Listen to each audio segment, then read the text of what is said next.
Here's the reality, okay? You're the Holy Spirit, temporarily incarnated into this physical vehicle. Your persona is your actor's mask. This body, this image is your character to play the game of life, and you can do whatever the fuck you want it with it. Okay, so don't handicap yourself by saying, I'm an introvert, or even I'm an extrovert. Adapt to the situation, play the best card at whatever time to get the things that you want and to get maximum happiness. Um, and experiment with getting more social payoffs. Experiment with pushing yourself out of your comfort zone a little bit to see that, like, you know what, the vast majority of time you're not going to get humiliated, um, and you can actually learn to get off on social payoffs instead of feeling like social situations are draining. But the key is, to be able to do that is changing your state and recognize that, like, our entire lives as this Holy Spirit incarnated in this body is nothing but continuous state changes. Okay.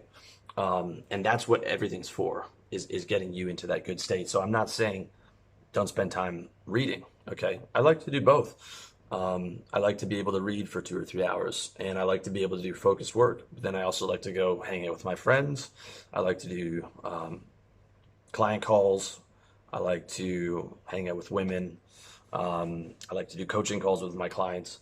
So I like doing extroverted and introverted stuff based on my mood, based on how many tasks I have to do that day.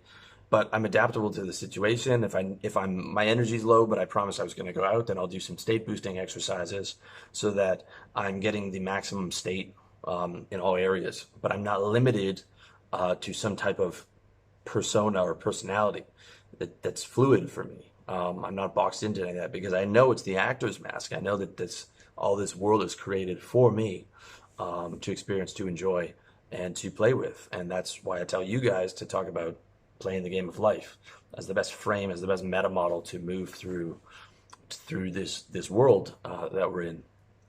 And that's basically what my core concepts on my site, revolutionarylifestyledesign.com, are all about.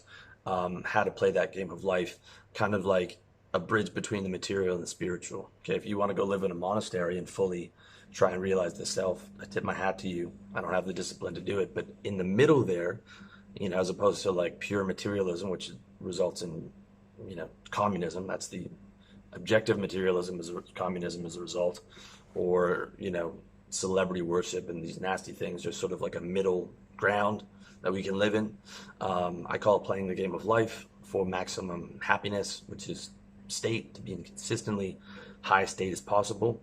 And that end game, a lot of that, is removing these limiting beliefs of I'm shy or I'm introverted or all these other things, instead of just like, I am the spirit incarnated in this body, and I've got, this tons of potential and opportunities and things that I can do when I don't limit myself. Okay, so not a value judgment. If you find the test useful, that's fine. I mean, you can use it in sort of ways to predict other people's behavior, but recognize what it is. Recognize it's not an objective reality. Recognize it. Your state is malleable. Your persona is malleable. You can create and become what you would be shocked at what you can create within your life and what you can become. If you want help with that,